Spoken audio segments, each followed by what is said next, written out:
Fala pessoal, tudo bem? Meu nome é João Victor, sou estudante de psicologia e estamos começando mais um vídeo da semana do mês de vídeos aqui do canal, tá bom? Todos os vídeos possuem e têm o intuito de informar e tentar trazer a informação de uma forma mais acessível a todos, tá bom? Então, o vídeo de hoje vai tratar do transtorno de conduta.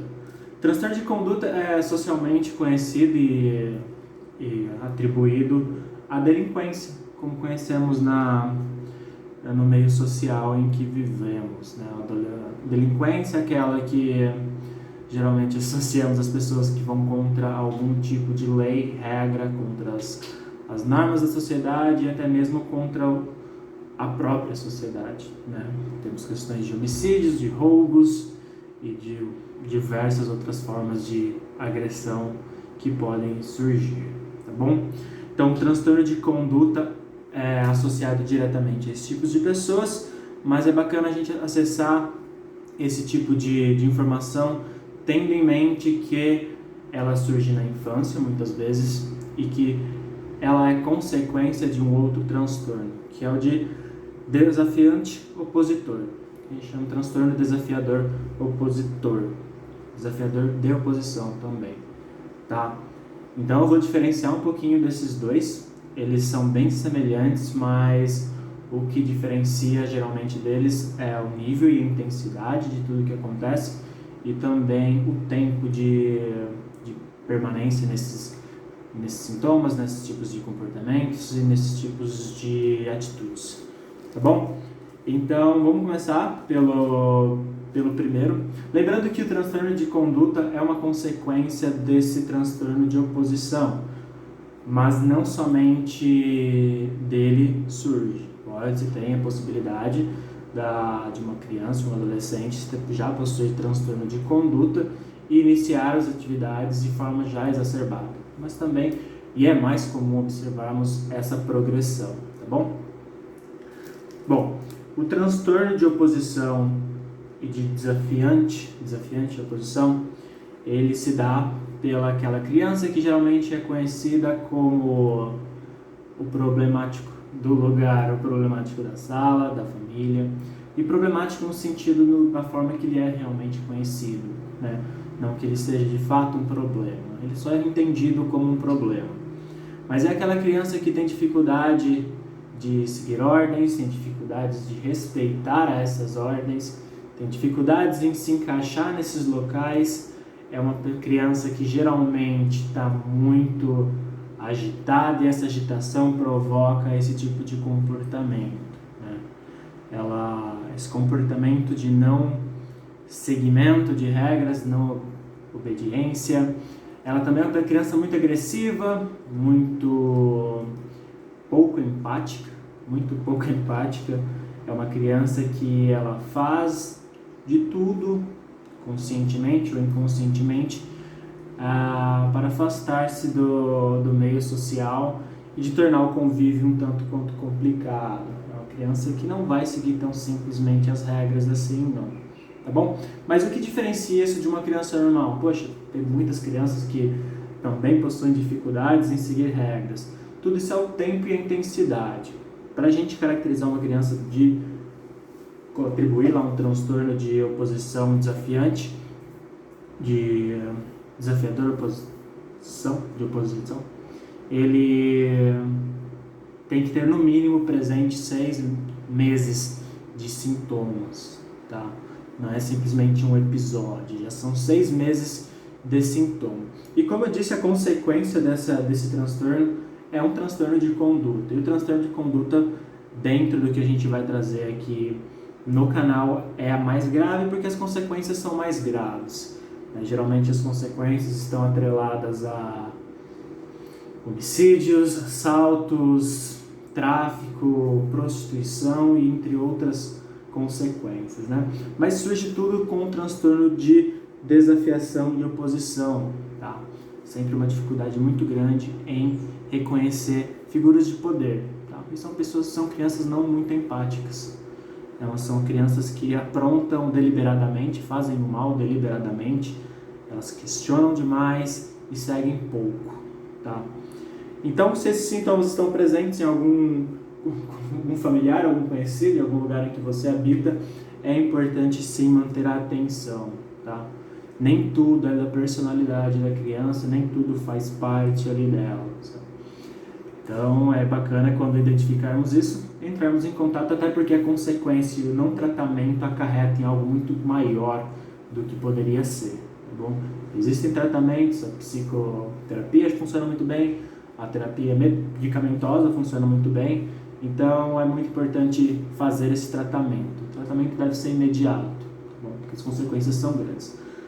Então, o diferencia o transtorno de conduta do desafiador de oposição são esses sintomas. Os sintomas são mais leves, mas são presentes, tá?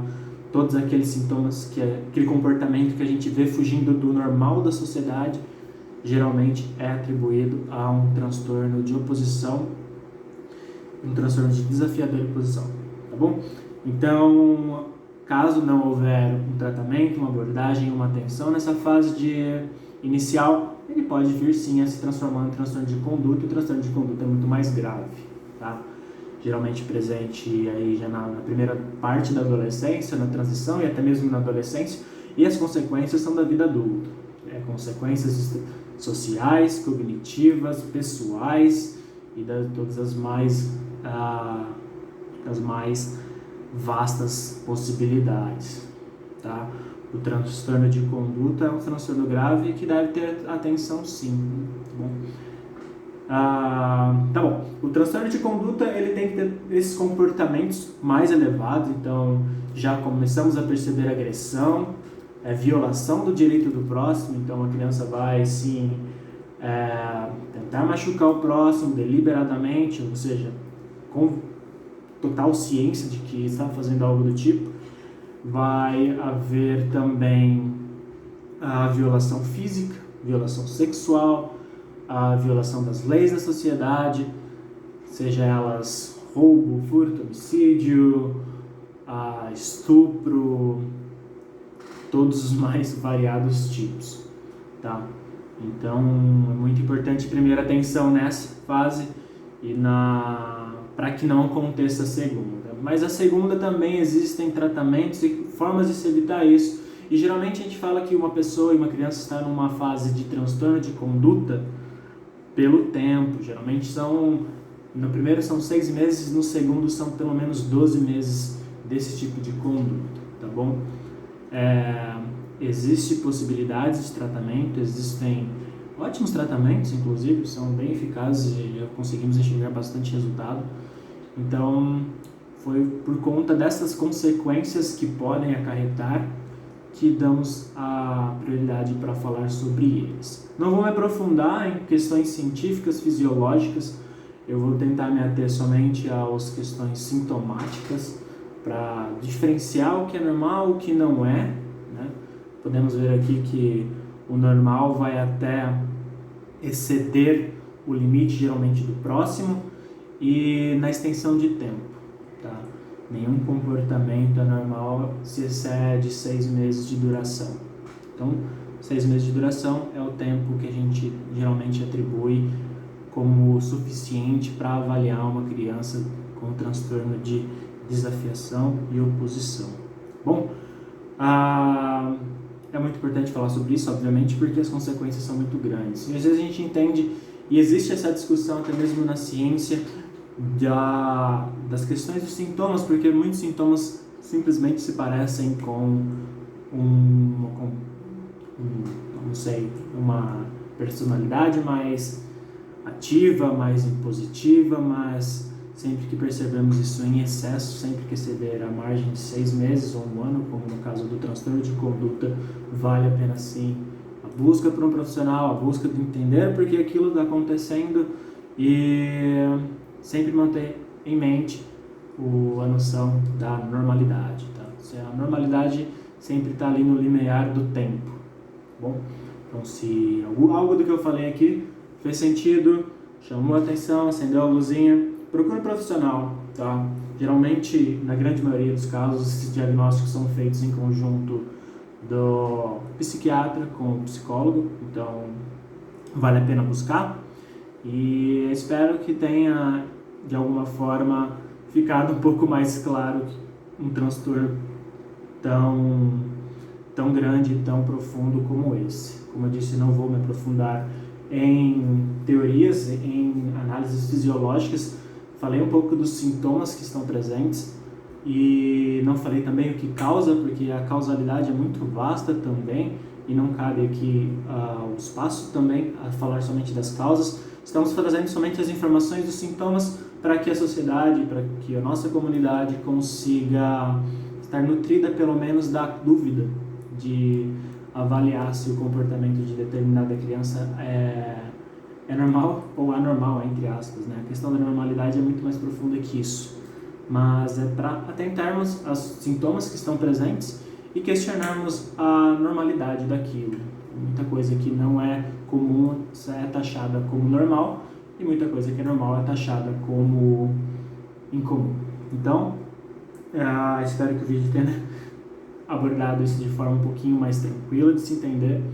Qualquer dúvida, deixe um comentário no vídeo, tentaremos ao máximo responder, mas espero ter agregado na vida de vocês um pouquinho, tá bom? Um grande abraço, vejo vocês na semana que vem. Falaremos sobre TDAH, um assunto bem falado,